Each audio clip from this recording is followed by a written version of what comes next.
What are the different G.I. Joe series?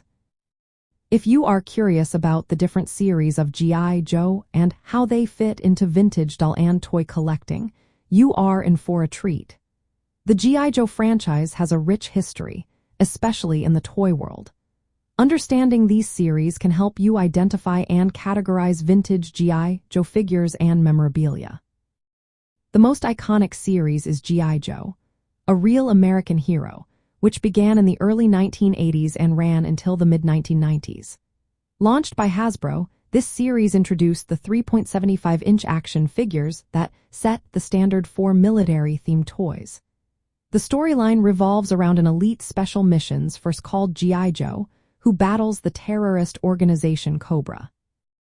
Before the main television series, two miniseries aired from 1983 to 1984 to promote the toy line. These were titled The Mass Device and The Revenge of Cobra. They introduced many characters that became staples in the toy line. Following these miniseries, a full animated series aired from 1985 to 1986. This series had 65 episodes in its first season and 30 in the second season.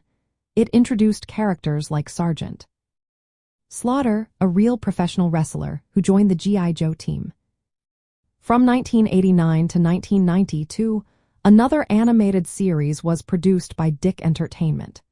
This series continued the adventures of the G.I. Joe team with new storylines and characters, reflecting updates in the toy line. Another notable series is G.I. Joe, Operation Dragonfire, which aired from 1990 to 1992. This series continued the story from the 1980s animated shows and introduced new characters and leadership roles within the team. Captain Gridiron became the new leader during this time. This series lasted 2 seasons and had 35 episodes. Over the years, G.I. Joe has also seen various sublines and special editions. Vintage G.I. Joe figures from the 1960s were larger 12-inch dolls, focusing more on traditional military figures. Specialty lines like G.I. Joe Extreme, G.I. Joe Sigma 6, and G.I. Joe Resolute each had different scales, styles, and storylines, often linked to new toy designs. For collectors, identifying which series a G.I. Joe figure belongs to is essential for understanding its value and historical context. The Real American Hero line from the 1980s is particularly sought after due to its impact and variety. Collectors often examine packaging, character design, and releases year to categorize figures within these series.